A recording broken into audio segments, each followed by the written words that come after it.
दान देने के लिए धन नहीं है, कोई बात नहीं। हवन यज्ञ करने के लिए धन नहीं है, कोई बात नहीं। भंडारा करने के लिए धन नहीं है, कोई बात नहीं। किसी भूखे को खाना खिलाने के लिए धन नहीं है, कोई बात नहीं। लेकिन जो मैं आपको बता रहा हूं, यदि आपने ये कर लिया तो ईश्वर आपसे प्रसन्न हो जाएंगे। वो क्या है, ये जानने के लिए पहले ये प्रसंग सुनिए। हरे कृष्ण दोस्तों, मैं हूं अनुज शर्मा। एक बार एक गरीब महिला थी, बस में चढ़ी। जैसे ही बस में चढ़ी उसे सीट मिल गई। वो जाकर के सीट पर बैठ गई। फटी हुई साड़ी पहने हुई थी, बिखरे हुए बाल थे, शरीर से कमजोर थी। आराम से जाकर के सीट पर बैठ गई। थोड़ी ही देर बाद अगले स्टॉप पर एक वृद्ध महिला बस में चढ़ी। जब वृद्ध महिला बस में चढ़ी, उसकी सीट के पास आई तो एक गरीब महिला खड़ी हो गई और इसने कहा कि माता जी आप बैठिए। उसे बिठा दिया और खुद खड़ी रही। उसके बाद वो वृद्ध महिला थोड़ी देर बाद बस से उतर गई तो ये अपनी सीट पर वापस बैठ गई। जब ये सीट पर वापस बैठ गई तो थोड़ी ही देर बाद एक छोटी बच्ची इसके बाजू में आके खड़ी हो गई। छोटी बच्ची को खड़ा देख करके इसने कहा कि बेटा तुम यहां बैठ जाओ। और ये महिला फिर खड़ी हो गई। इसने छोटी बच्ची को वहां बिठा दिया। थोड़ी देर बाद छोटी बच्ची का भी स्टॉप आया। छोटी बच्ची भी उतर गई और ये अपनी सीट पर वापस बैठ गई। अब थोड़ा सफर और कटा। उसके बाद एक प्रेग्नेंट महिला आई। प्रेग्नेंट महिला आकर के इसके पास खड़ी हो गई तो उसे देख करके ये फिर खड़ी हो गई और इसने कहा कि आप यहां बैठ जाइए। उसके बाद वो प्रेग्नेंट महिला इसकी सीट पर बैठ गई। थोड़ी देर बाद उसका स्टॉप आया। जब वो उतर गई तो ये महिला फिर से अपनी सीट पर बैठ गई। सफर में बढ़ते हुए जा रही थी आगे, लगातार अपने ध्यान में थी। इतने में एक स्टॉप आया। वहां से भी एक महिला चढ़ी। वो महिला चढ़ी तो बस में कहीं सीट नहीं थी। वो महिला ठीक ठाक थी, नॉर्मल थी। ना वो प्रेग्नेंट थी, ना वृद्ध थी, ना वो बच्ची थी। फिर भी ये महिला अपनी सीट छोड़ करके खड़ी हो गई और उसे कहा कि बहन जी आप बैठ जाइए, और उसे बिठा दिया और खुद खड़ी हो गई। थोड़ी देर के बाद उसका भी स्टॉप आया। वो महिला भी उतर गई और यह महिला अपनी सीट पर बैठ गई। इस महिला के इस सफर में इसको पूरे ध्यान से एक और महिला देख रही थी कि कोई भी आता है तो यह महिला खड़ी हो जाती। पहले वृद्ध महिला आई, फिर बच्ची आई, फिर एक प्रेग्नेंट औरत आई। यहां तक तो ठीक था। इस महिला ने देखा कि एक नॉर्मल औरत आई। उसके आने पर भी ये खड़ी हो गई और उसे बिठा दिया।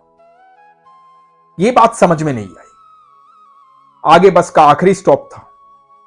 जब आखिरी स्टॉप पर वो महिला उतरी और फिर ये जो पीछे वाली महिला थी, ये एक अध्यापिका थी। ये भी अपने आखिरी स्टॉप पे उतरी। जब दोनों महिलाएं उतरी तो अध्यापिका ने उस महिला से पूछा कि मैं आपसे एक बात जानना चाहती हूं। वो गरीब महिला बोली कि हां मैडम बोलिए, मैं क्या मदद कर सकती हूं। बड़े स्नेह से इसने बोला था। अध्यापिका उसकी आवाज सुनकर द्रवित हो गई। अध्यापिका ने कहा कि मैं बस आपसे यह जानना चाहती हूं कि पहले एक वृद्ध महिला आई, तब आप उठ गई, अपनी सीट दे दी। फिर एक बच्ची आई, तब आप उठ गई, अपनी सीट दे दी। फिर एक प्रेग्नेंट लेडी आई, तब आप उठ गई, अपनी सीट दे दी। यहां तक तो सब ठीक था। लेकिन बाद में एक नॉर्मल महिला आई। आपने उसके आने के बाद भी सीट छोड़ दी। आपने भी टिकट ली थी, आपका भी अधिकार है सीट पर। आपको भी अपना सफर बैठ करके तय करने का अधिकार है। तो आप बार बार सीट क्यों छोड़ रहे थे? सबको बैठने के लिए क्यों कह रहे थे? आप गरीब हैं, इसका मतलब यह नहीं है कि आपको सीट पर बैठने का अधिकार नहीं है। आप किसी को भी देख करके खड़े हो जाएंगे। आप क्यों खड़े हो रहे थे? किसी की मजबूरी है तो बात अलग है, लेकिन आप क्यों खड़े हो रहे थे? यह प्रश्न मेरे दिमाग में खलबली मचाए हुए था, इसलिए मैं आपसे जानना चाहती हूं।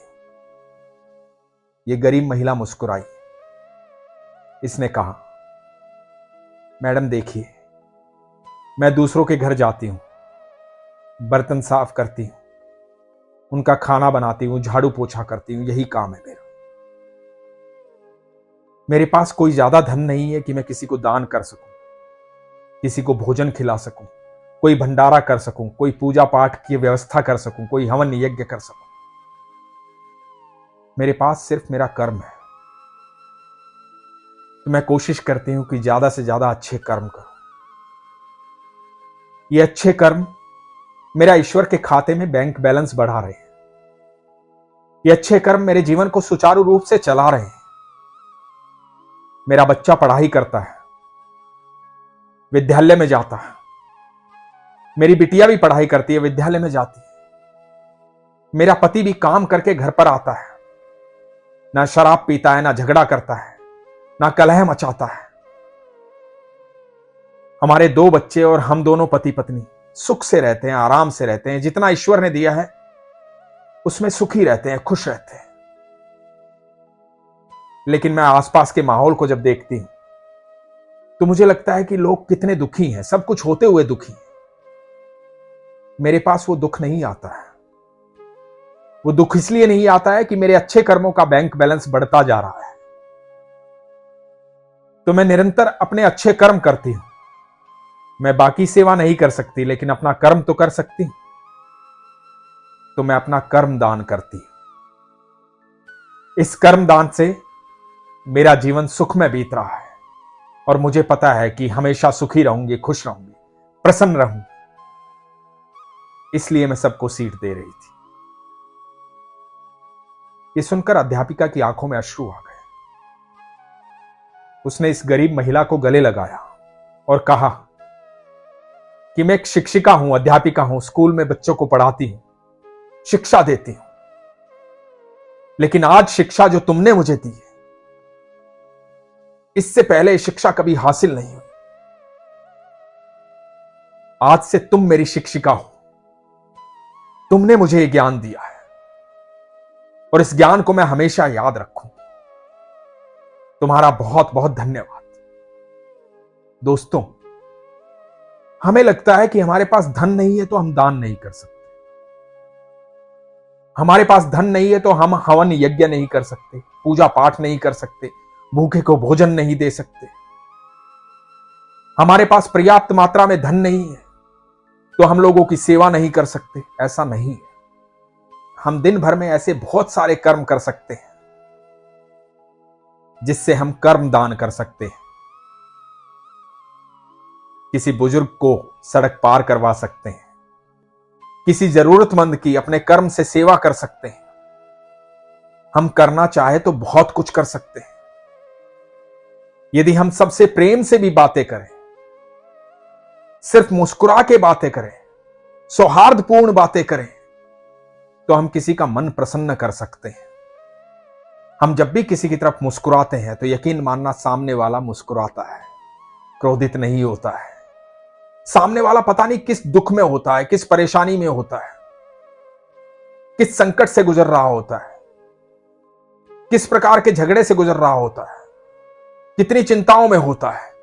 लेकिन आपकी मुस्कुराहट देख करके वो मुस्कुरा देता है। पल भर के लिए आपकी मुस्कुराहट ने उसे सुकून दिया है। और इसमें धन नहीं लगता, सिर्फ मन लगता है, आपका कर्म लगता है। तो अपने मन को, अपने कर्म को ऐसा बनाइए कि दूसरों को खुशी दे पाए, कर्म का दान कर पाए। और जैसे जैसे हम ये कर्म का दान करेंगे, लोगों को खुशी देंगे, प्रसन्न रखेंगे, आसपास के माहौल को खुश रखेंगे, तो यकीन मानना दुख हमारे जीवन में कभी नहीं आएगा। हम कभी दुखी हो ही नहीं पाएंगे। मेरे दादाजी एक बात कहते थे कि अपने अच्छे वक्त में बुरे वक्त की तैयारी करो, और जब बुरा वक्त आए तो अच्छे वक्त की तैयारी करो, क्योंकि समय परिवर्तनशील है, बदलता रहता है। अच्छा समय भी हमेशा के लिए नहीं रहेगा और बुरा समय भी हमेशा के लिए नहीं रहेगा। जब आपका अच्छा वक्त चल रहा हो तो लोगों की इतनी मदद करो, इतनी मदद करो कि वो आपका कभी बुरा वक्त आने ही ना दे। और जब बुरा वक्त चल रहा हो तो चिढ़ने की आवश्यकता नहीं है, परेशान होने की आवश्यकता नहीं है, दुखी होने की आवश्यकता नहीं है, झगड़ा करने की आवश्यकता नहीं है, डरने की आवश्यकता नहीं है, घबराने की आवश्यकता नहीं है। आवश्यकता है ईश्वर पर विश्वास रखने की, ईश्वर की शरण में जाने की। अपनी बातें उनसे कहने की, अपने कर्म अच्छे करने की। एक बार विश्वास करके देखो, कर्म अच्छे करो और निश्चिंत हो जाओ, फिर देखो जीवन बदल जाएगा। इसीलिए हमेशा कहता हूं, अपने विश्वास को मजबूत रखो, अपना ख्याल रखो। हरे कृष्ण।